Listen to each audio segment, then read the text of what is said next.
প্রিয় ভাই বোনেরা, গণতন্ত্র প্রতিষ্ঠার সংগ্রামে শহীদ মৃত্যুবরণ করেছেন যারা, আহত হয়েছেন যারা, হাত পা চোখ হারিয়ে চিরতরে পঙ্গুত্ব বরণ করেছেন, দেশের গণতান্ত্রিকামী জনগণ আজীবন তাদের এই আত্মত্যাগ এবং অবদান শ্রদ্ধার সঙ্গে স্মরণ করবেন।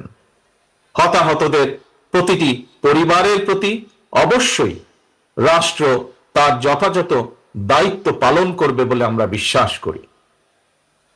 লাখো শহীদের বিনিময়ে অর্জিত স্বাধীন গণতান্ত্রিক বাংলাদেশের রাষ্ট্র, রাজনীতি, শাসন প্রশাসন হওয়ার কথা ছিল government of the people, by the people, for the people. অথচ গত 15 বছর বাংলাদেশে মাফিয়া শাসন চালু করা হয়েছিল। দেশে বিদেশে পলাতক স্বৈরাচার বিনা ভোটের সেই সরকারের পরিচয় হয়ে উঠেছিল government of the mafia, by the mafia, for the mafia. প্রিয় দেশবাসী, এই মাফিয়া চক্র দেশকে সর্বক্ষেত্রে ভঙ্গুর করে দিয়েছিল। দেশকে সম্পূর্ণ আমদানি নির্ভর, ঋণ নির্ভর এবং পরনির্ভরশীল রাষ্ট্রে পরিণত করেছিল। মাফিয়া চক্র দেশের ব্যাংকগুলোকে পর্যন্ত দেউলিয়া করে দিয়েছিল। গত 1.5 দশকে দেশ থেকে প্রায় 17 লক্ষ কোটি টাকারও বেশি পাচার হয়ে করে দিয়েছে এরা। 5ই আগস্টের পতিত স্বৈরাচারের বেপরোয়া দুর্নীতি আর লুটপাটের কারণে বাংলাদেশের বৈদেশিক ঋণ বর্তমানে $100 বিলিয়ন বেশি ছাড়িয়েছে।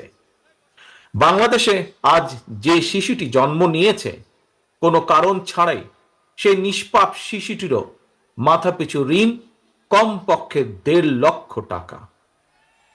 প্রিয় ভাই বোনেরা, মাফিয়া চক্র দেশকে শুধু অর্থনৈতিকভাবেই ভঙ্গুর করে দেয়নি, দেশের আর্থ সামাজিক সাংস্কৃতিক এবং রাজনৈতিক রীতিনীতিকেও ধ্বংস করে দিয়েছে। প্রতিটি সাংবিধানিক এবং বিধিবদ্ধ প্রতিষ্ঠান অকার্যকর করে ফেলা হয়েছিল। খোদ বিচার বিভাগকেই ফ্যাসিবাদের সূতিকাগারে পরিণত করা হয়েছিল।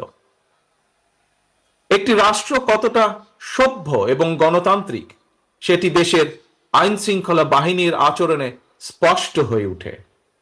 কিন্তু মাফিয়া চক্র দলীয় স্বার্থে ব্যবহার করতে গিয়ে দেশের আইন শৃঙ্খলা বাহিনীকেও সম্পূর্ণ বিপর্যস্ত করে দিয়েছে।